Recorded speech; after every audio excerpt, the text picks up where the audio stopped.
I was doing a story for National Geographic magazine about squid. They're kind of the James Dean of the sea. They live fast and die young.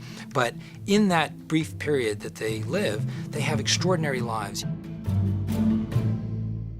So one of the components for this squid story was for me to go and photograph the Humboldt squid, this alleged sea monster in the Sea of Cortez of Mexico.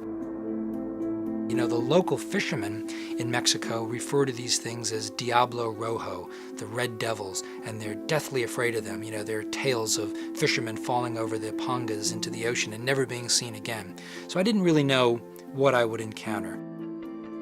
And these are squid that are typically 6 to 8 feet in length. They're big animals. They're as big as I am. They have about 24,000 teeth that line their arms, and they have a mouth that's like a parrot. It's a beak like a macaw that could take a quarter-sized chunk of flesh out of their prey. My greatest fear was that several of them would gang up on me and grab me and swim away, and I'd be taken down into 1,000-foot depths or something. So you can imagine just encountering one of these things, never mind hundreds of them. But that's what I dealt with. But I went out on 2 different missions. In both cases, I was always working at night because that's when the squid will come up into shallower water. So what I would do is I would wait, and as the school began to move up during the evening, I would begin to start diving.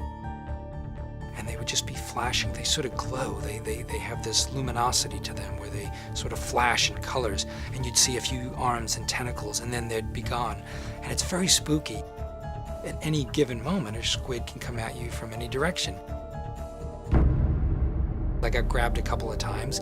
There was a couple of evenings once when I was hanging on a line and just waiting for something to happen, and I felt my arm just get towed out from my side. It had come in and grabbed my camera housing and sort of swam off with me attached, and I had to kind of wrestle it back from them. Another couple of times where they sort of tested me, where they would flail out their arms and sort of, you know, come at me, and I just fend them off with my camera housing. But to see these animals and see them changing colors, they go from white to bright red to, you know, obviously shades in between. They would expel clouds of ink, which, you know, was a defense mechanism. It was quite amazing. Really, really a special experience.